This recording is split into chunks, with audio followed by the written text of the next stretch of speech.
The neighborhood of Willow Creek Estates looked perfect on the surface. Manicured lawns stretched like green carpets under identical two-story homes with beige siding and navy shutters.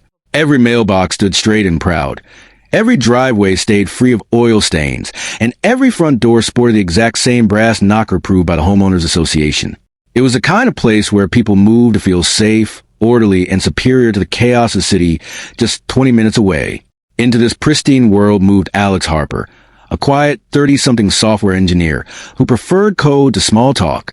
The house he bought sat at the end of a cul-de-sac, offering a little extra privacy and a generous front porch that caught the morning sun. Within days of closing, the first packages began arriving. New monitors for the home office, noise-canceling headphones, a fancy coffee maker to replace the ancient drip machine that had survived 3 moves. Each box appeared promptly on the welcome mat, untouched, until the afternoon deliveries started vanishing. At first, Alex blamed Porch pirates, the faceless thieves who plagued every suburb. He installed a high-resolution doorbell camera, the kind with night vision and motion zones that covered the entire porch and half the driveway. The footage arrived on his phone within minutes of any movement. For 2 weeks, nothing unusual appeared. Then came the Tuesday that changed everything. A delivery van pulled up around 2:17 p.m. The driver placed a medium-sized cardboard box against the door, clearly marked with a logo of a popular electronics retailer, and walked away. Less than 90 seconds later, a familiar figure entered the frame. She wore oversized sunglasses, a wide-brimmed sun hat, and yoga pants that looked brand new. Her short, perfectly highlighted bob barely moved as she marched up the steps with the confidence of someone who belonged there. Without hesitation, she scooped up the package, tucked it under her arm, and strode back across the lawn toward the house directly next door. The camera caught every detail. The smug little head tilt as she glanced around, the way she adjusted her grip like the box was already hers, and the final flourish of kicking Alex's welcome mat slightly askew before disappearing around the corner of her own garage. The thief wasn't some random opportunist. It was Karen Whitaker, president of the Willow Creek Estates HOA board, self-appointed guardian of neighborhood standards, and the woman who had already left 2 passive-aggressive notes on Alex's recycling bin for excessive cardboard exposure. Alex sat in his home office staring at the loop footage, feeling heat rise in his chest. He had moved here for peace, not to play detective in his own front yard. He considered confronting her immediately, marching over with the video pulled up on his phone, and demanding an explanation. But something stopped him. Karen had a reputation. Neighbors whispered about how she'd fined an elderly couple $300 for painting their mailbox the wrong shade of black, how she had orchestrated the removal of a young family's basketball hoop because it disrupted the aesthetic, and how she once called code enforcement on a child's chalk drawings because they extended 6 inches onto the public sidewalk. Confrontation would only give her ammunition. She would twist the story, claim confusion, insist the package had been misdelivered to her porch by mistake. She would rally the board, spin tales of new resident aggression, and turn the entire cul-de-sac against him before he even unpacked the last box. No, Alex decided as he saved the clip to multiple cloud drives. A direct approach would backfire. If Karen wanted to play petty games with other people's property, he would respond on a scale she couldn't ignore. The next morning, another package arrived, this time a high-end security light system he had ordered ironically after the first theft. He watched the camera feed live as the driver set it down. Sure enough, at 2:41 p.m., Karen appeared again. Same hat, same purposeful stride, same entitled snatch of the box. This time Alex zoomed in on the footage later and noticed something new. She paused to peel off the shipping label and replace it with one of her own address stickers before carrying it inside. That small detail ignited something cold and calculated in Alex. This wasn't accidental. This was deliberate, repeated, and documented. He spent the evening researching local laws on theft, HOA bylaws, and, most importantly, the fine print of the neighborhood's architectural control guidelines. Buried in the 37-page covenant document was a clause about unauthorized alterations to approved structures, and another about nuisance behavior affecting property values. Karen had weaponized those rules against others for years. Now the same rules might become her undoing. Over the following week, 3 more packages disappeared in broad daylight, each captured in crystal clear 4K. A new laptop sleeve, a set of premium kitchen knives, a drone Alex had bought for weekend photography. Each time Karen took them with the casual arrogance of someone who believed no one would dare challenge her. Each time Alex added the footage to a growing folder labeled simply evidence. He wasn't angry anymore. He was methodical. He began tracking delivery patterns, noting which carriers she targeted most often, and quietly upgrading his own porch security with a second hidden camera angled from the garage eave. He also started documenting every minor HOA violation he could find on her property. Nothing major yet, just enough to build a pattern. The slightly faded shutters that hadn't been repainted in the required 5-year cycle. The garden gnome that technically exceeded the no lawn ornaments over 12 inches rule. The recycling bins left out 12 minutes past the permitted pickup window on trash day. Karen, oblivious, continued her routine. She strutted to the neighborhood with her clipboard during inspection walks, leaving violation notices on doors like a modern-day town crier. She waved at neighbors with the smile of someone who knew she held all the power. She never suspected that the quiet new resident at the end of the cul-de-sac had already started building a case that would cost her far more than a few stolen boxes. As the sun set on another quiet evening in Willow Creek Estates, Alex sat on his porch with a cup of coffee, watching Karen's house across the way. Lights glowed behind her curtains. Somewhere inside those walls sat his missing packages, probably already open and integrated into her perfect life. He took a slow sip and allowed himself the smallest of smiles. The game had only just begun. The real lesson was coming, and it carried a price tag of $10,000. The following Monday brought rain, the kind of steady, gray drizzle that made Willow Creek Estates look even more like a model village preserved under glass. Delivery trucks slowed on the wet streets, tires hissing softly. Alex had already placed his next order, strategically timed and deliberately visible. A premium wireless speaker system, the sort that cost just enough to sting if it disappeared. The tracking number updated to out for delivery at 1:03 p.m. By 1:47, the brown truck rolled up. He didn't need to watch live this time. The pattern was locked in. Karen's silver SUV sat in her driveway, freshly washed despite the weather. She had taken a parking at an angle that blocked most of her front walkway from the street, a subtle territorial claim that annoyed half the cul-de-sac, but no one enough to file a formal complaint. Alex's second camera, the one tucked under the eave, had an unobstructed view of her porch steps. At 2:12, the familiar figure appeared on screen. Today, she skipped the sun hat. Rain didn't stop Karen Whitaker, and wore a bright coral raincoat that looked catalog fresh. She didn't even glance toward Alex's house. She simply stepped onto his porch, lifted the sodden cardboard box with both hands, as though accepting a long-awaited delivery, and carried it back the way she came. Water dripped from the package onto her pristine white sneakers. She didn't seem to care. Alex waited until the footage timestamp read 2:19 before he opened his laptop and began compiling. He created a new spreadsheet titled Incident Log Whitaker. Columns ran across the top. Date, time, item description, retail value, delivery carrier, footage file name, notes. He filled in the 5 confirmed thefts so far, adding estimated replacement costs pulled from archived order emails. The running total already sat at $1,847.63 before tax and shipping. He wasn't done collecting. He needed volume, repetition, undeniable intent. 1 theft could be explained away as confusion. 5 became a pattern. 10 became a problem the HOA board couldn't ignore, even if the president herself was a problem. Over the next 10 days, Alex turned package ordering into a quiet science experiment. He chose mid-afternoon windows when Karen was almost always home. He selected items just expensive enough to matter, but not so extravagant they would draw immediate suspicion from a casual glance. A set of professional-grade noise-canceling studio headphones. A robotic vacuum replacement battery pack. A set of luxury bath towels monogrammed with someone else's initials. He figured the personalization might make her hesitate, but it didn't. She took that one too. Each disappearance was captured from 2 angles now. The doorbell camera showed her approach and retreat. The Eve camera caught the moment she peeled off his label and pressed one of her own pre-printed address stickers over the barcode. She had a small roll of them in her raincoat pocket. The motion was almost practiced. Alex zoomed in on one clip and saw the sticker read Whitaker, 1427 Willow Crest Lane. No unit number, no apartment designation. She wasn't even pretending it had been misdelivered to the wrong house on the street. He began cross-referencing timestamps with neighborhood security camera feeds.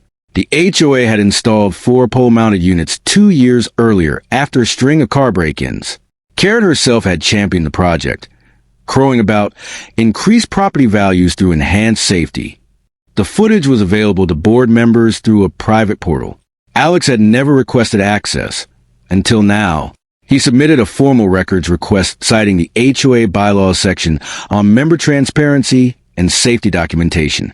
The community manager, a harried woman named Linda, who seemed perpetually on the verge of quitting, emailed him the login credentials within 48 hours.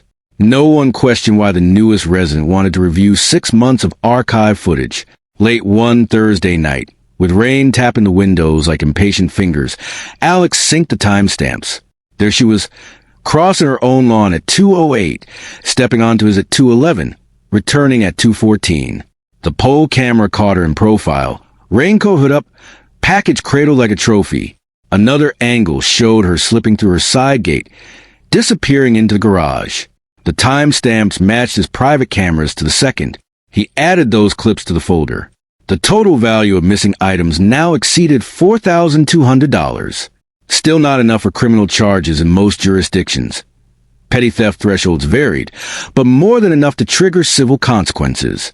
And civil consequences in an HOA neighborhood could be devastating if wielded correctly. Karen, meanwhile, grew bolder. She began leaving notes on Alex's door. The first read, "Please remove your delivery boxes within 24 hours of arrival per Covenant Section 4.2.3. Thank you, K. Whitaker, HOA President." The box she referred to had already been inside her house for 3 days. The second note, left after weekend delivery, complained about excessive porch clutter impacting curb appeal. Alex photographed each note, timestamped them, and added them to the log under harassment/intimidation attempts. He also noticed something else. Karen had started displaying new items. A sleek black wireless speaker sat on her front windowsill, visible from the street, the same model he had ordered 2 weeks earlier. A set of fluffy white towels, monogrammed, hung over a deck railing to air out one sunny afternoon. The initials didn't match hers. They matched the custom order Alex had placed as bait. He didn't feel triumph yet. He felt cold certainty.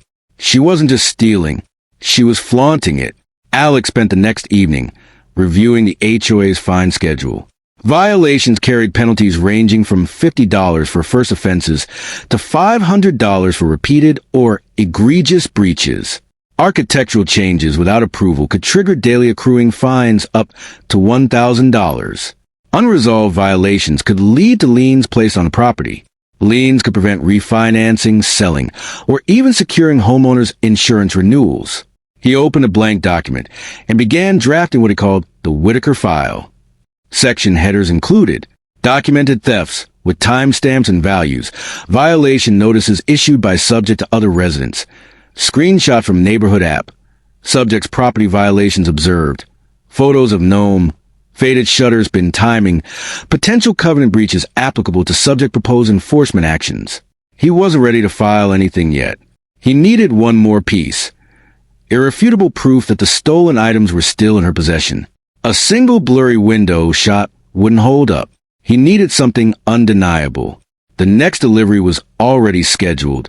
This time he ordered something larger, something that would be impossible to hide once open. A 65-inch smart television. The box alone would be awkward to carry. Too big for her usual discreet snatch and grab. He chose a carrier known for leaving signature-required tags when no one answered, but he knew Karen watched for trucks. She would intercept it before the driver could even knock. He leaned back in his chair, watching the tracking page refresh.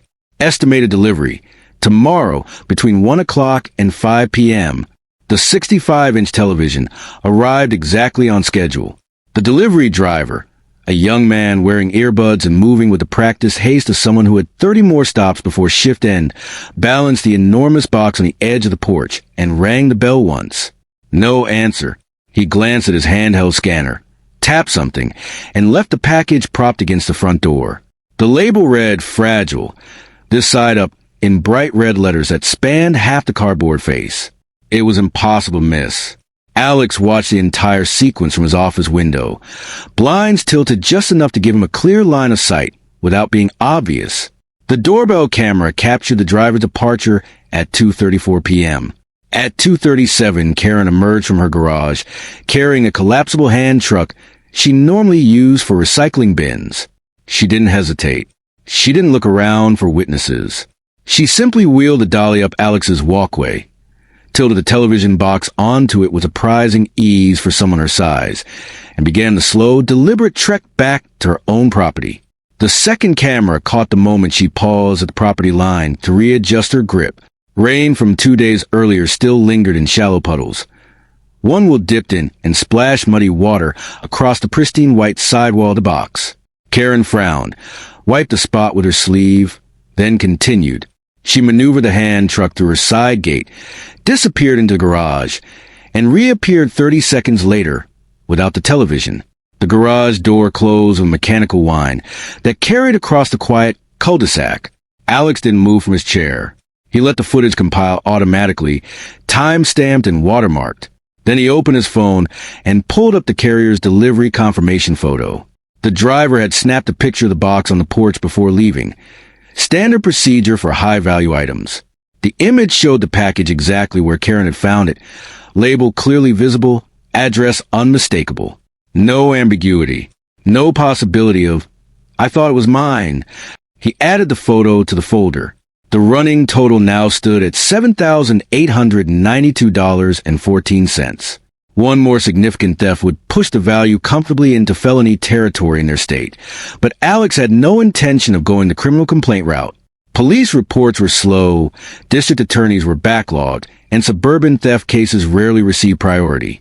Karen would lawyer up, cry mistaken identity, and walk away with a slap on the wrist, if anything at all. No, the real punishment lived inside the HOA covenants she herself had helped write and enforce for 8 years. That was where the leverage waited. That evening, Alex took a walk around the block, something he rarely did. He carried his phone casually, camera app open but screen dimmed. As he passed Karen's house, he slowed just enough to capture a few discreet exterior shots. The new television sat proudly in her living room window, still in its open box, screen facing the street like a trophy on display. The stand hadn't even been assembled yet. Next to it rested the wireless speaker from 2 weeks earlier, now paired and playing soft jazz, audible even from the sidewalk. The monogram towels hung neatly folded over a deck chair. Every stolen item had found a home in plain sight. He kept walking, circling the cul-de-sac once more to avoid suspicion, then returned home. Inside, he transferred the new photos to the master file and began the next phase, cross-referencing every visible item against his original order history. Serial numbers wouldn't match. Karen had almost certainly discarded the outer packaging, but model numbers, color variants, and unique features would. The television was a limited edition matte black finish, released only 3 months earlier. Fewer than 200 units had shipped to this region. The odds of 2 identical sets appearing next door within weeks were effectively zero. He drafted an email to the HOA board secretary, a retired accountant named Margaret, who seemed quietly terrified of Karen, but followed procedure to the letter. Subject line: formal request for violation review, 1427 Willow Crest Lane. Body concise, polite, almost clinical. Attached, please find documentation of multiple observed violations of Covenant Sections 3.4, unauthorized exterior modifications. For point 1, prohibited lawn ornaments exceeding size limits. 5.2, recycling container timing infractions. And 7.8, general nuisance affecting property values and enjoyment. I have included time-stamped photographs and relevant excerpts from the governing documents. I respectfully request the board review these matters at the next regularly scheduled meeting and issue appropriate notices of violation. He attached only the minor infractions for now: the gnome, the shutters, the bins. The thefts would come later, when the board was already primed and Karen was on the defensive. He hit send at 9:14 p.m. The email would land in Margaret's inbox before she went to bed. By morning, the rest of the board would have it too. Karen monitored the group inbox like a hawk.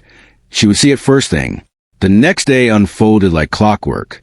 At 8:47 a.m., Karen's SUV backed out of the driveway faster than usual. She didn't wave at the retired couple across the street, something she normally did with theatrical cheer. At 10:22, Margaret replied. All board members copied, confirming receipt and stating the items would be placed on the agenda for the monthly meeting in 11 days. Standard procedure. Nothing dramatic. Exactly what Alex wanted. Slow, bureaucratic pressure that Karen couldn't bully her way out of. Over the following week, Karen's behavior shifted in small but telling ways. She stopped her afternoon inspection walks. The clipboard stayed inside. She began parking her SUV straight instead of angled, as though trying to appear less territorial. Once, Alex caught her staring across the cul-de-sac toward his house for a long moment before quickly looking away. She also started returning packages, 2 small ones that had been delivered to her porch by mistake. She left them on Alex's welcome mat at dusk with no note, no knock, just the boxes placed neatly side by side. It might have looked like an olive branch to anyone else. To Alex, it looked like reconnaissance. She was testing whether he would acknowledge the gesture, whether he suspected her, whether the game had changed. He didn't touch the packages for 24 hours. Then he photographed them in place, time-stamped, and carried them inside without comment. Let her wonder. On the 8th day after the television theft, Alex placed his most ambitious order yet. A complete home surveillance upgrade kit. 4 4K outdoor cameras, a smart doorbell with facial recognition, solar-powered floodlights, the works. Total value, $2,399. He selected next-day delivery and paid extra for the white glove service that promised placement inside the garage if no one answered. The carrier confirmed the driver would attempt garage entry with the keypad code Alex provided. He never intended for the kit to reach his garage. The truck arrived at 1:51 p.m. The driver rang the bell, waited 30 seconds, then punched in the code. The garage door rose smoothly. He wheeled in 4 heavy boxes and set them against the back wall beside Alex's toolbox. The driver closed the door behind him, snapped his confirmation photo, and left. Alex watched every second on the live feed. The board meeting notice went out 3 days later. A simple PDF attachment to the neighborhood email list. Monthly HOA meeting, Wednesday, 7 p.m., Community Center Conference Room. Agenda includes new resident concerns, violation reviews, and general updates. All members welcome. Karen's name appeared as presiding officer. Same as always. Below it, in smaller print, the secretary listed the items Margaret had promised to add. Review of alleged covenant violations at 1427 Willow Crest Lane. Alex printed the agenda and pinned it to the corkboard above his desk, right next to the growing timeline of theft photos. He circled the entry in red. 11 days had passed since the surveillance kit theft. Karen had installed 2 of the new cameras already. One pointed at her front door, the other angled toward Alex's property in what could only be described as a territorial flex. The irony wasn't lost on him. She was using his money to watch him. He spent the intervening days quietly. No more bait packages. No confrontations. Just observation. He noticed Karen's routines shifting again. She stopped displaying stolen items in the windows. The television had been moved to a back room. The speaker disappeared from the sill. The monogrammed towels vanished from the deck railing. She was cleaning house, literally and figuratively, but too late. Every item had already been photographed, cataloged, and time-stamped against his purchase records. Neighbors began to whisper. The retired couple 2 doors down mentioned during a casual sidewalk chat that Karen had been unusually quiet lately. The young family with the toddler said she hadn't left her usual welcome packet on their new neighbor's porch, something she did religiously for every sale. Even Linda, the community manager, seemed less frazzled, answering emails with unusual promptness. The atmosphere in Willow Creek Estates felt like the air before a storm. Still, heavy, expectant. The night of the meeting arrived clear and cool.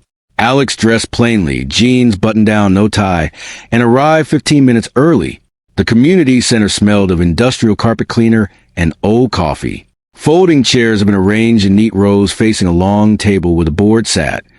Margaret on one end taking minutes, 2 other members who rarely spoke, and Karen in the center, clipboard in hand, posture rigid as rebar. She didn't look at Alex when he entered. Her eyes stayed fixed on the agenda printout in front of her, lips pressed into a thin line. Residents trickled in. 23 in total, more than usual for a mid-month gathering. Word had spread. People sensed something brewing. Karen called the meeting to order at exactly 7 o'clock. She read the minutes from the previous month in a clipped monotone, approved old business without discussion, then moved to new items. Her voice stayed level until Margaret raised her hand. Under violation reviews, Margaret said, voice small but steady. We have a formal request regarding 1427 Willowcrest Lane. Karen's pen stopped moving. She looked up slowly. I believe that item requires a recusal discussion first. Margaret blinked. The request was submitted by a member in good standing. It cites observable violations.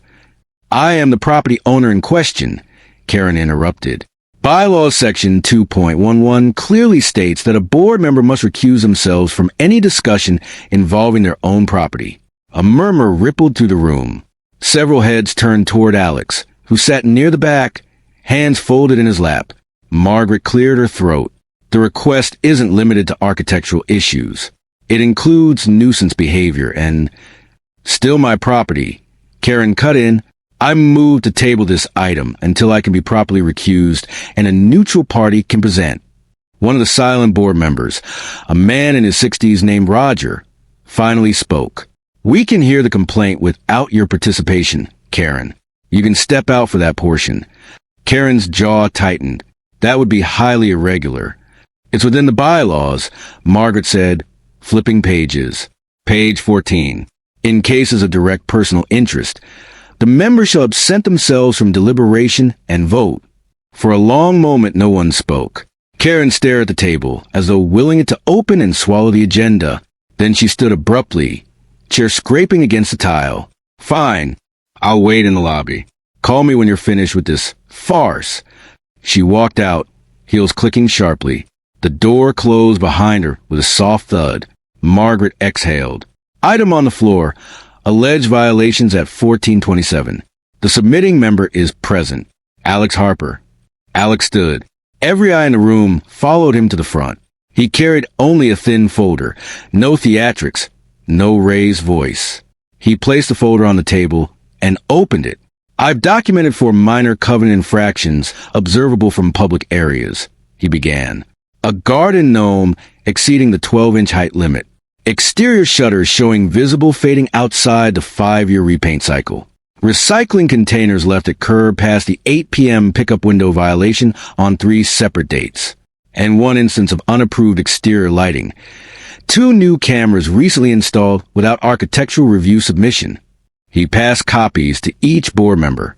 Photos were crisp, time-stamped. Angles careful to show only what could be seen from the street or sidewalk. Roger scanned the pages. These are straightforward. Standard notices can be issued. There's more, Alex continued.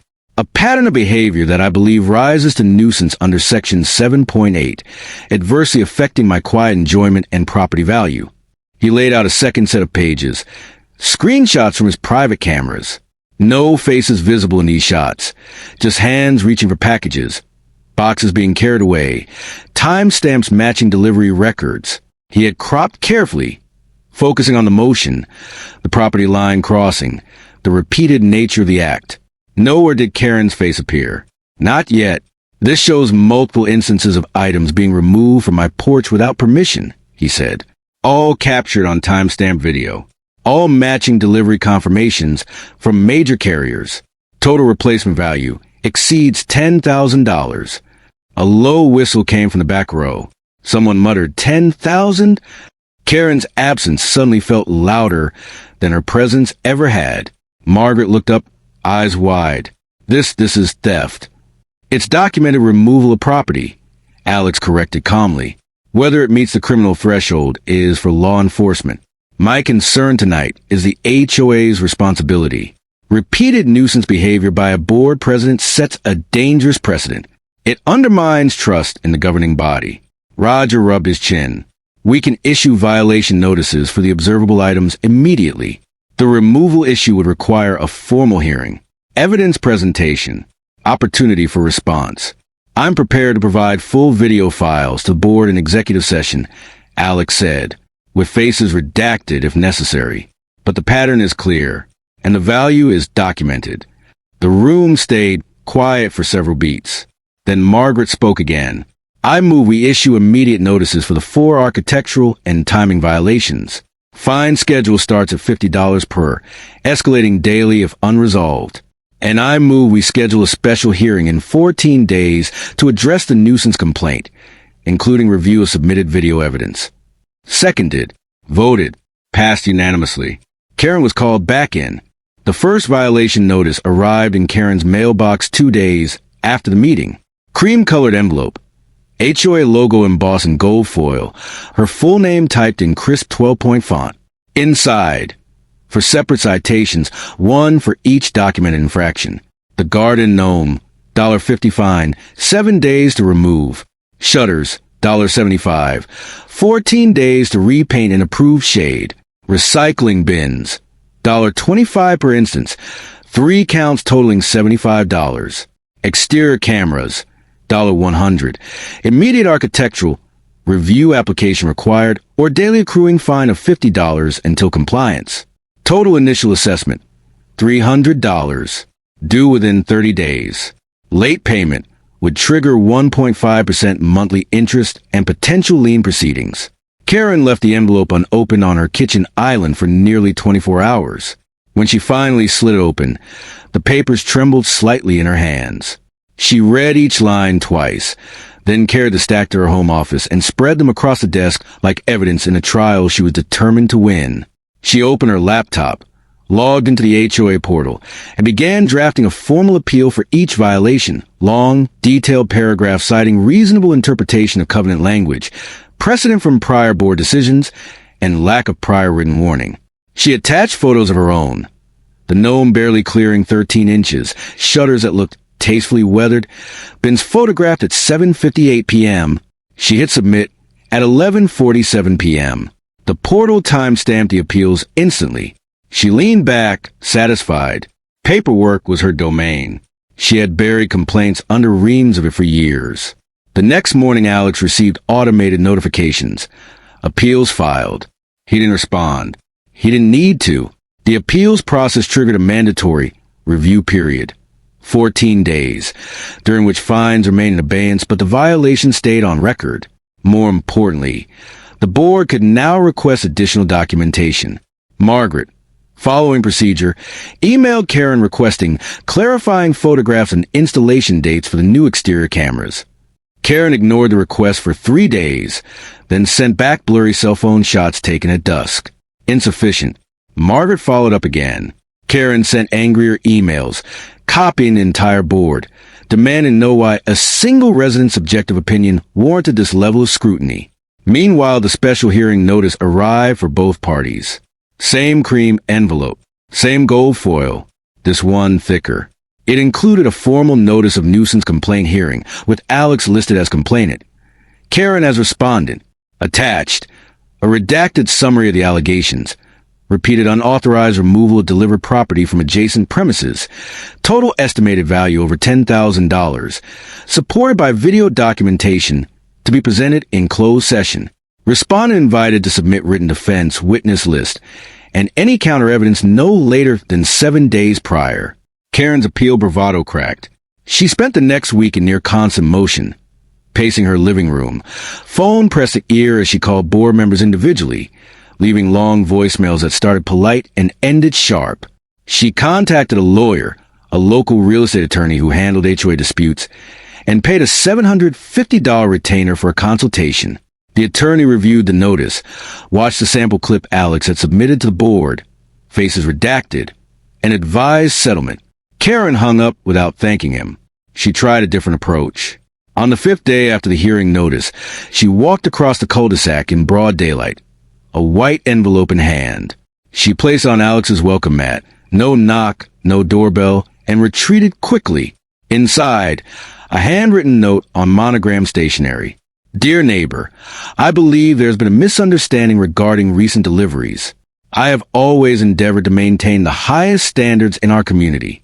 If any items were mistakenly taken, I am prepared to return them immediately and discuss reasonable compensation for inconvenience. Let us resolve this amicably without further escalation. Karen Whitaker.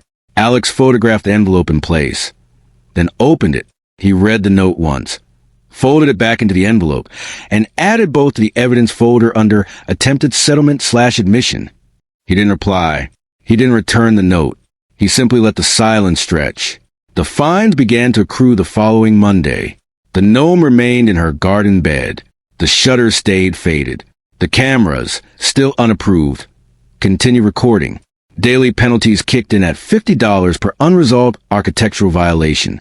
By day 7, the running total had reached $650. The board portal updated automatically. Every resident with access could see the red flag account. Karen's behavior grew erratic. She stopped waving at neighbors. She pulled her blinds during the day.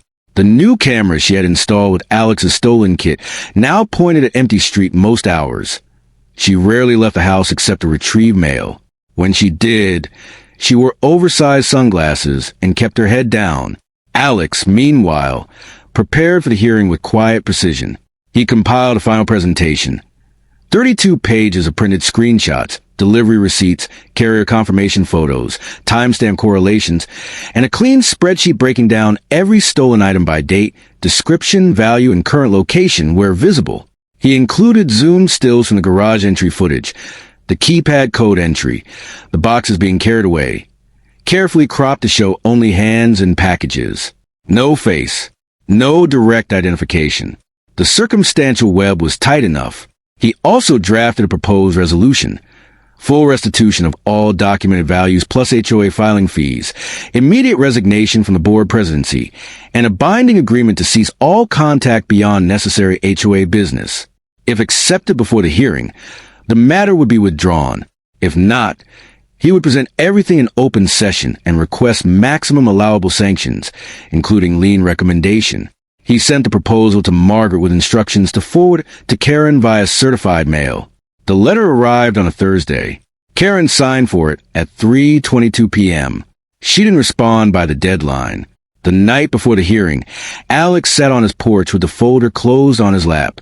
Across the way, Karen's house glowed with every light on. Living room, kitchen, upstairs hallway, like a ship refusing to surrender. The red camera light above her garage blinked steadily, recording nothing but shadows. Inside her home, Karen paced. Papers covered the dining table. Lawyer notes, printed bylaws, angry drafts of rebuttals she never sent. The stolen television sat in the corner of the room.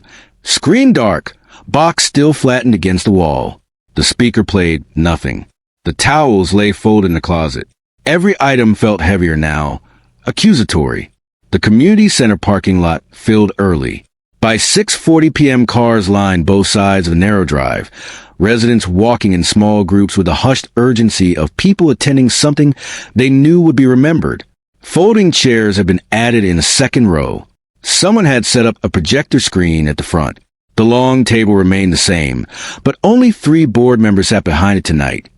Margaret at one end, Raj in the middle, and a quiet woman named Diane who had joined the board 6 months earlier.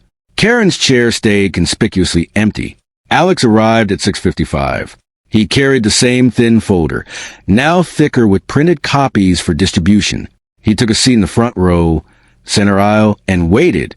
No phone, no fidgeting. Just calm. Karen arrived last. She entered through the side door at 6:59, wearing a navy blazer over a cream blouse, hair perfectly set, makeup precise. She walked to the head table as though it were still hers to command, then paused when she saw the empty seat. Her eyes flicked to the 3 remaining members. No one spoke. She sat anyway, placing her own folder in front of her with deliberate care. Margaret cleared her throat at exactly 7 o'clock. This special hearing is called to order. The sole agenda item is a nuisance complaint filed against resident Karen Whitaker, 1427 Willow Crest Lane, alleging repeated unauthorized removal of delivered property from an adjacent residence. Complainant Alex Harper is present. Respondent Karen Whitaker is present. We will proceed in closed session for evidence presentation due to the sensitive nature of the material. All non-board members and non-parties are asked to exit the room at this time. A ripple of disappointment moved through the crowd, but no one argued. People filed out quietly, many lingering in the hallway, whispering. The door closed. Only 5 people remained. The 3 board members, Alex and Karen. Margaret nodded to Alex. "Mr. Harper, you may begin." Alex stood, opened his folder, and passed a single packet to each board member. He kept his voice even measured. The evidence consists of timestamp video from 2 independent cameras, carrier delivery confirmations, purchase receipts, and still photographs of recovered or displayed items. For privacy, all footage has been edited to obscure identifiable facial features. The pattern is what matters. He clicked a small remote. The projector lit up with the first slide, a simple timeline chart. Red dots marked every confirmed theft. 13 in total over 7 weeks. Next slide, the spreadsheet.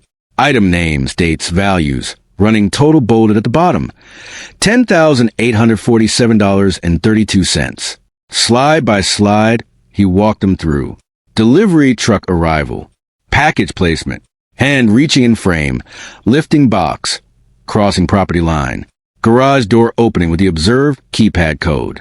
Boxes disappearing inside. Then the counter shots. Items appearing in Karen's windows, on her deck, in her living room. Model numbers matching exactly. Karen sat rigid. Her hands stayed flat on the table. She didn't interrupt. She didn't look at the screen. She stared at a fixed point on the wall above Margaret's head. When Alex reached the final slide, a proposed resolution, he paused. "I am not asking for criminal referral tonight. That remains my option. I am asking the board to enforce the covenants as written. Full restitution of $10,847.32 within 30 days. Immediate resignation from the board presidency and any committee positions. A binding no-contact agreement beyond official HOA correspondence. And placement of notice of violation and lien warning on record should payment not be received." He sat. Margaret turned to Karen. "Ms. Whitaker, your response." Karen opened her folder. She had prepared a thick stack. Typed statements, character references from 2 neighbors who hadn't attended, printed excerpts from bylaws she believed supported her. She began reading in a voice that started strong but thin with each sentence. "This is a campaign of harassment. The complainant moved in recently and has shown consistent disregard for community standards. The footage is circumstantial. No direct identification exists. Many packages are misdelivered in this neighborhood. I have returned items placed on my porch in error. This is a misunderstanding escalated for personal vendetta." She laid the pages down. "I categorically deny any intentional theft. I request dismissal of all charges and reimbursement of legal fees incurred defending my reputation." Silence followed. Roger spoke first. "The board has reviewed the unredacted footage in executive session prior to tonight. The hands, clothing, gait, and sequence of actions are consistent across all incidents. The keypad code entry matches a delivery driver's exact input. The displayed items match model numbers and limited edition features. This is not circumstantial. This is overwhelming."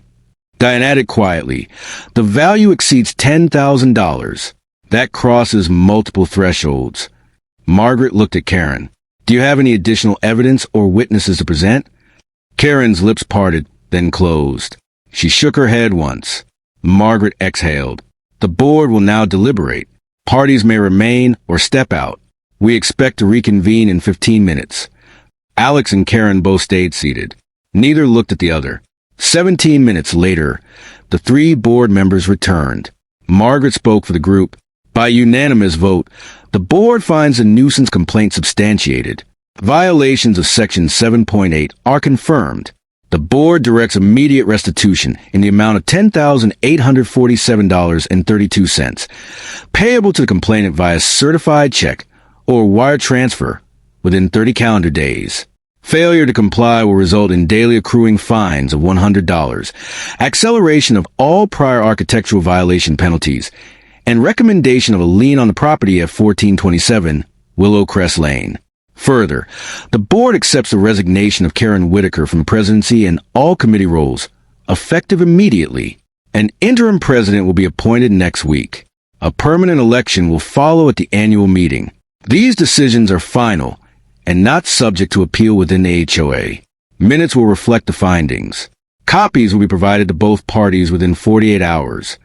Karen didn't move. Her face remained composed, but her hands trembled once, briefly, before she clasped them together. Alex stood. "Thank you." He walked out first. The hallway crowd parted silently. Several neighbors nodded as he passed. No one spoke to him. They didn't need to. Karen emerged 5 minutes later. She walked straight to her car, without looking at anyone. The silver SUV backed out slowly, headlights cutting across the lot, then disappeared down the street toward home. Inside 1427, Willow Crest Lane, the lights stayed on all night. Boxes were carried from rooms to the garage. The television went back in its original packaging. The speaker, the towels, the headphones, everything that could be repackaged, was stacked neatly. By dawn, the garage looked like a small warehouse of regret. 30 days later, a certified check arrived at Alex's door via courier. No note, no envelope, just a check drawn on Karen's personal account. Exact amount, memo line blank. Alex deposited it the same afternoon. That evening, he sat on his porch again. The cul-de-sac was quiet. New cameras, his own, watched the street calmly. Across the way, Karen's house looked smaller somehow. Shutters freshly painted. Gnome gone. Bins put away on time. The red recording light above the garage still blinked, but pointed only at her own driveway now. A new for sale sign appeared in her front yard 3 weeks later. Alex never filed a police report. He never needed to. The lesson had been taught. $10,000 and one presidency richer. Willow Creek Estates moved on, quieter, more careful, a little less smug.